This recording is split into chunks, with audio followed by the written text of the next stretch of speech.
আমার জীবনে যা কিছু হয়েছে এগুলো সব আমি নিজের ভাগ্য হিসেবে মাইনে নিছি। আপনার প্রতি আমার কোনো রাগ নাই, কোনো অভিযোগ নেই। আপনি একটু নিজের মতো থাকেন, আমার একটু আমার মতো থাকতে দেন। কিন্তু আপনার জীবনটা তো এলোমেলো হয়েছে আমার কারণে। আপনার বাবা মারা গেছে আমার কারণে। আপনার মার সাথে সম্পর্কটা নষ্ট হয়েছে তো আমার কারণে। আপনার ওই ক্ষমতাই নেই, আল্লাহ আপনার ওই ক্ষমতাই দেন। আমার সাথে যা কিছু হয়েছে সব কিছু আমার ভাগ্য। আল্লাহ আমার কাছ থেকে আমার আব্বারে নিয়ে গেছে, আপনার কোনো দোষ নেই। আপনি জান আমার আপনার উপরে কোনো রাগ নেই। কিন্তু আমার আছে। আপনি যখন আমাকে বিরক্ত করতেন তখন আমার খুব রাগ হতো।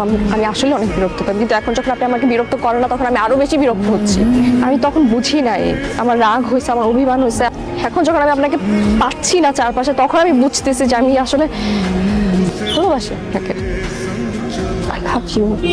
আমি না আমার জীবন থেকে একটা শিক্ষা পাইছি। জীবন যখন আপনারা কিছু দিবে না তখন আপনি অনেক কিছু হারাই ফেলবেন।